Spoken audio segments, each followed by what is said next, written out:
Hello, this is Bailey Kinsey, and I am going to be doing my media clip final.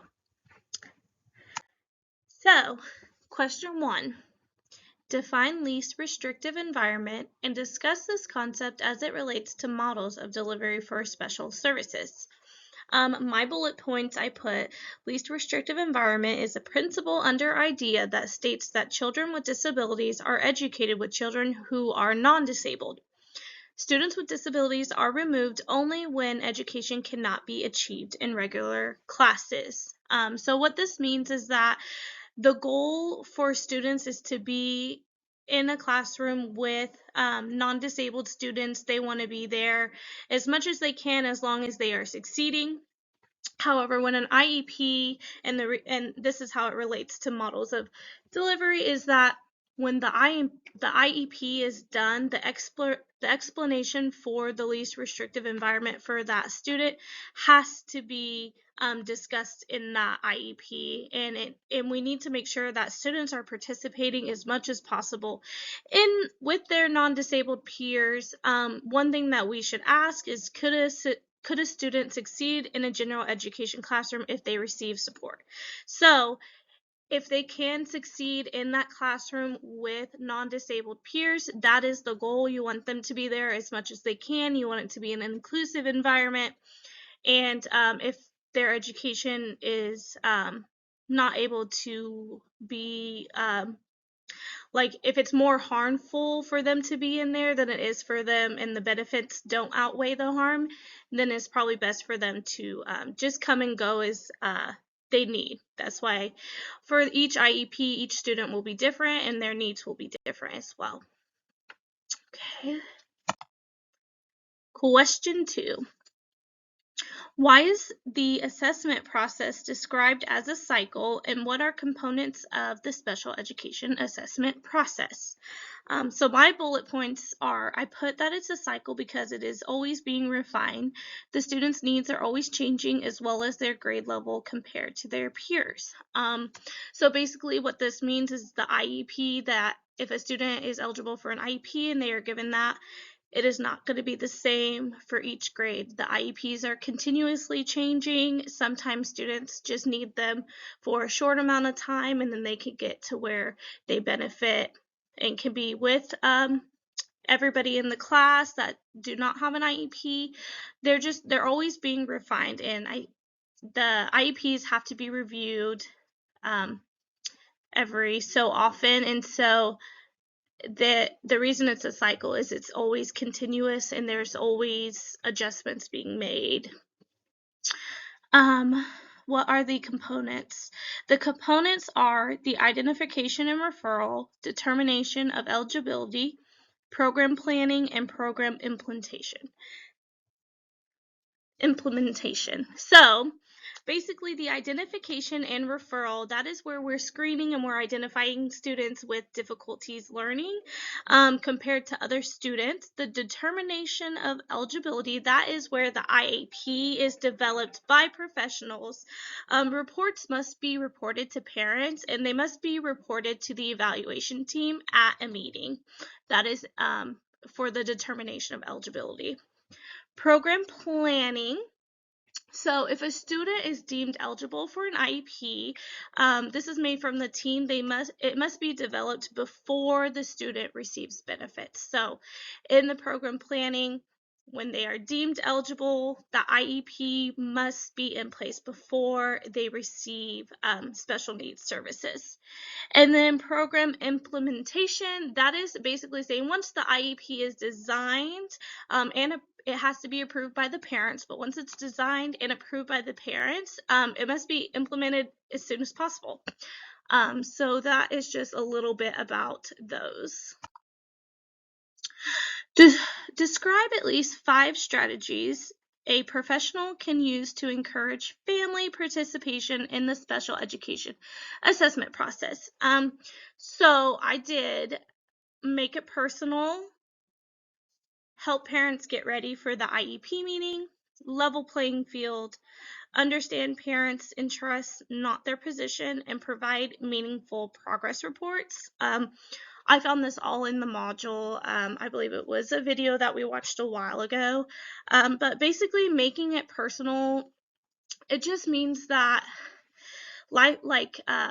parents want their students to be seen as individuals. When their students have an IEP or a disability, they don't want them to be known and seen as their disability. They want them to be seen as an individual. And so making it personal basically means like sharing anecdotes with your parents and sharing information. So like if a student with an IEP or a disability does really well on something, you want to be like, oh my gosh, wasn't Sarah's science test like so great? She was been progressing so much. What do you think about that?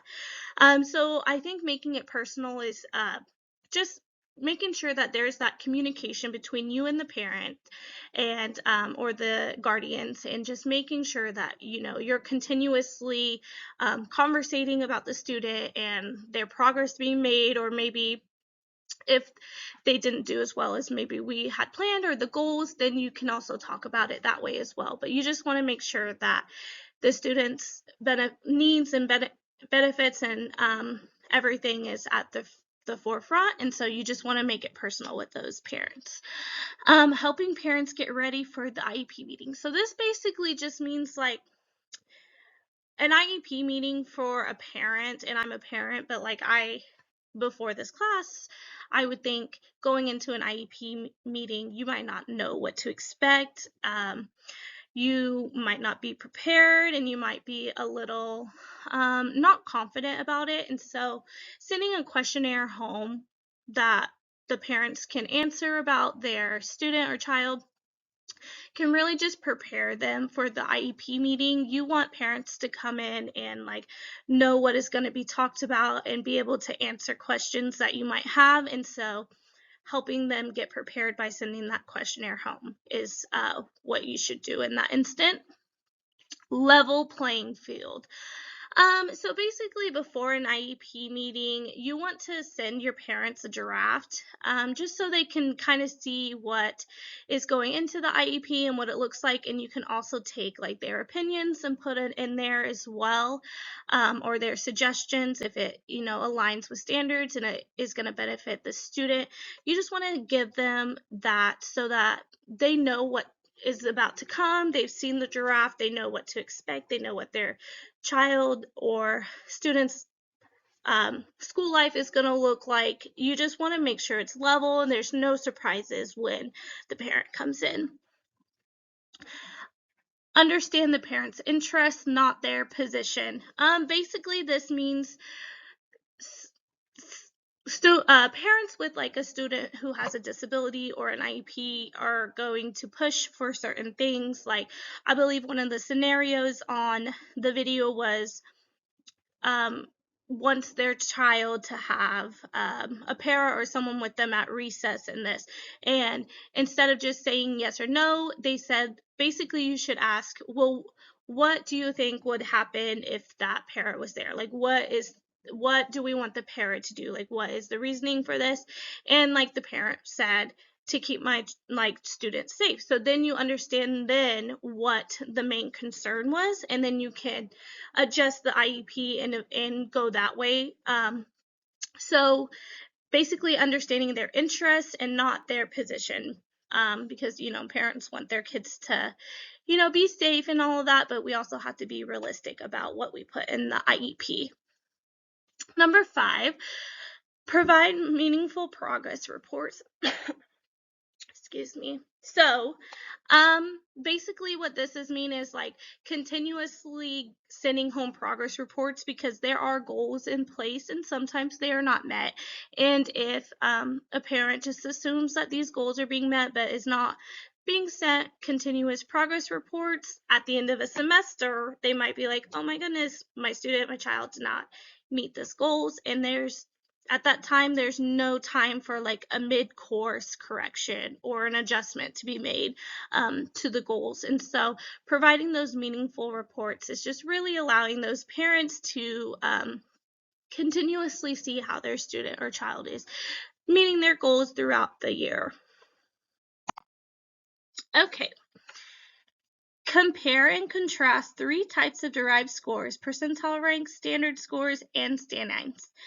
Tell how these scores are related to one another and to the normal distribution.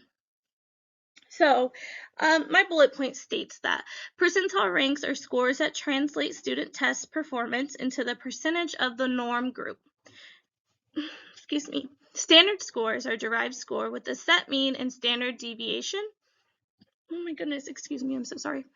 IQ scores, scaled scores, and t-scores. And stanines are derived scores, which are a range of standard scores, which are placed into 9 ranges at 0.5 deviation. And so basically the percentage is the students score 50%, so the percentile ranks is like a score that translates the student test into performance. So a student can score 50% on their, like say they score 50% on a test, but they can score into the 99th percentile for his or her age. And this is because it's like a relative position within a group. So percentile ranks is just like a group rank. And so you'll just kind of see where your student is sitting in that specific course within the group. Standard scores. So these are norm reference test results. They're useful in norm reference test results, and this is because the standard deviation is either below the mean or equal to and greater than.